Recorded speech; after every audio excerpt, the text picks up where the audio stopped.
Hi friends, আসসালামু আলাইকুম। Spoon রেসিপিতে আপনাদের সবাইকে স্বাগতম। আজকে আমি আপনাদের জন্য একটি ভাজির রেসিপি নিয়ে হাজির হয়েছি। দেখতে যেমন সাধারণ, খেতে কিন্তু অত্যন্ত অসাধারণ। এই রেসিপিটির নাম হচ্ছে বরবটি ভাজি। সবজি সবাই না খেতে পছন্দ করে। আমাদের বাংলার প্রতিটি ঘরে ঘরে প্রতিদিন একটা না একটা সবজি রেসিপি থাকবে, আর তার মধ্যে সবচাইতে কমন রেসিপি হচ্ছে বরবটি ভাজি। বরবটিকে এখানে আমি আলু দিয়ে ভাজি করেছি। দেখতে যেমন সুন্দর, ঝরঝরে, খেতে অত্যন্ত সুস্বাদু এই রেসিপিটি। তাহলে দেরি না করে শুরু করা যাক।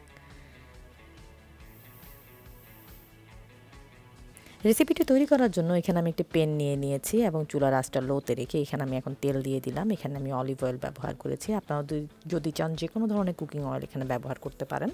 এখানে আমি দিয়ে দিচ্ছি এখন পেঁয়াজ। এখানে আমি আধা কাপের মতন পেঁয়াজ দিয়েছি এবং সাথে দিয়ে দিচ্ছি টমেটো কুচি। টমেটোকে এখানে আমি স্লাইস করে করে বরবটি কিংবা আলু সাইজ যেরকম ঠিক ওইভাবে কুচি করে নিয়েছি। আপনারা আপনাদের পছন্দ মতন যে কোনো সাইজে কুচি করে নিতে পারেন। যেহেতু আজকে আমি ভাজি করছি, আমি কিন্তু তেলের পরিমাণটা এখানে খুব বেশি দিয়েছি, প্রায় 4 টেবিল চামচের মতন। আপনারা যদি চান আপনাদের পছন্দ অনুযায়ী তেলের পরিমাণটা কমও দিতে পারেন, এটা আপনাদের ইচ্ছের ওপর। আমি যেহেতু ঝরঝরে ভাজি করা বরবটি পছন্দ করি, সে কারণে একটু তেলটা বেশি দিলাম। আমার রেসিপিগুলো যদি আপনাদের ভালো লেগে থাকে তাহলে অবশ্যই লাইক, কমেন্ট, শেয়ার করবেন এবং যদি রান্না করে থাকেন তাহলে আমার ফেসবুক পেজে শেয়ার করবেন। এখানে আমি আমার ফেসবুক পেজের লিঙ্ক দিয়ে দিচ্ছি। এখন আমি দিয়ে দিলাম আদা এবং রসুন এক চামচ করে। এখানে আমি 4 চামচ ব্যবহার করেছি এবং এটাকে খুব ভালো করে নেড়ে চেড়ে মিশিয়ে দিব এবং ততক্ষণ পর্যন্ত ভাজতে থাকবো যতক্ষণ না তেলটা উঠে আসে। আমার রেসিপিগুলো যদি আপনাদের ভালো লেগে থাকে তাহলে অবশ্যই লাইক, কমেন্ট, শেয়ার করবেন এবং কোথা থেকে দেখছেন তা অবশ্যই কমেন্ট করে জানাবেন। এখন আমি এখানে আলুটা দিয়ে দিব। এখানে আমি আলুটাকে ছিলে গ্রেটার দিয়ে কেটে নিয়েছি এবং এটাকে ধুয়ে এখন পরিষ্কার করে ঝাঁকি থেকে নামিয়ে দিয়ে দিলাম। এখন এটাকে সুন্দর করে নেড়ে চেড়ে মিশিয়ে দিব।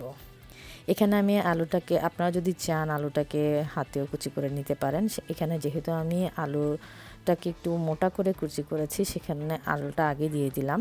যদি আরও পাতলা কুচি করা হয় তাহলে আলু পরে দিলে ভালো হয়, না হলে কিন্তু আলুটা গলে যাবে।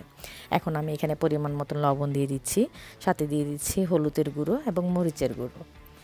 এখানে আমি হলুদ এবং মরিচের গুঁড়ো দিয়ে দিচ্ছি আধা চামচের মতন হলুদের গুঁড়ো এবং 1 চামচের মতন দিয়ে দিব মরিচের গুঁড়ো এবং এটাকে খুব ভালো করে নেড়ে চেড়ে মিশিয়ে দিব।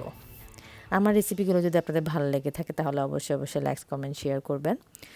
মরিচ কিংবা হলুদ মশলার ক্ষেত্রে যে জিনিসটা হয়, এটা যার যার ইচ্ছার ওপর। অনেকে মরিচের গুঁড়ো একটু বেশি খান, সেক্ষেত্রে আপনারা বেশি দিতে পারেন, আর যারা কম খান তারা কম দিতে পারেন। অনেকে আবার হলুদের গুঁড়ো কম খান, তো সেক্ষেত্রে আপনারা পছন্দ মতন কম বেশি করে নিতে পারবেন। এখন আমি এখানে বরবটিগুলো দিয়ে দিচ্ছি। এখানে আমি প্রায় আধা কেজির মতন বরবটি নিয়েছি এবং সেগুলোকে ভালো করে কুটে ধুয়ে ঝাঁকিতে রেখে দিয়েছিলাম। যখন পানিটা প্রায় শুকিয়ে আসছে তখন এখানে দিয়ে দিলাম। এখানে আমি বরবটি এবং আলু সাইজটা কিন্তু একই রকম করে কেটেছি, আপনারা হয়তো খেয়াল করবেন, এবং টমেটো যে স্লাইস করেছিলাম সেটার সাইজ কিন্তু একই রকমই ছিল। তো ভাজির ক্ষেত্রে কিন্তু যদি সব উপকরণ একই রকম হয় তাহলে ঠিক সময়ে ভাজা হয়ে যায়। এখন এগুলোকে আমি খুব ভালো করে নেড়ে চেড়ে ঢাকনি লাগিয়ে দিব।